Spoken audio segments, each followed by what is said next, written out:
Bonjour, Pierre-Marie, homéopathe. Je travaille dans les médecines naturelles depuis 20 ans. Je suis homéopathe uniciste et j'exerce mon activité à Montréal. Je vous présente aujourd'hui une problématique de soins assez spécifique qui est celle des tics nerveux chez les enfants et adolescents.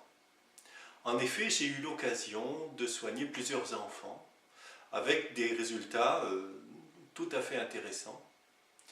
Et je vais vous parler de ce qui s'est présenté comme caractéristique principale dans ces situations personnelles et familiales. Il se trouve que les enfants que j'ai soignés étaient d'ailleurs pour l'essentiel des garçons et qu'il y avait quelque chose qui était oppressant dans la relation familiale, quelque chose qui, avec tout le respect des parents envers leurs enfants, était nommé comme une difficulté existante, et chez l'adolescent également, mais il se passait quelque chose qui n'était pas suffisant au niveau de la profondeur du ressenti chez cet adolescent.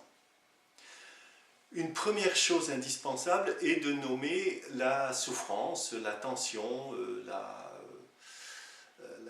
la question difficile qui se vit.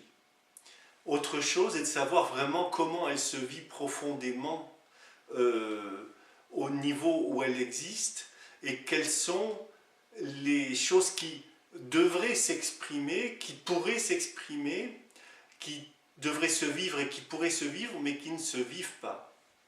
Donc c'est ce travail d'investigation que va faire l'homéopathe avec les parents, avec l'adolescent, dans le respect, dans la confiance, dans la complémentarité. Et ceci va nous aider à trouver les remèdes d'homéopathie grâce aux rubriques des répertoires d'homéopathie qui sont extrêmement précises sur ces questions relationnelles, émotives, affectives et de l'ordre de cette dimension en général. Alors, les questions qui se retrouvent souvent sont des questions de difficultés familiales. Il peut y avoir des questions de rivalité dans la famille, par exemple dans la fratrie. Il peut y avoir des rivalités à l'école, il peut y avoir des rivalités avec les parents, tout à fait inconscientes. Il y a un niveau émotionnel qui est toujours extrêmement présent, mais ce qui caractérise cette grande fragilité, voire cette instabilité, c'est le fait de ne pas avoir pour cet adolescent la légitimité intérieure à reconnaître et à vivre ce qu'il a enfoui profondément. Bon.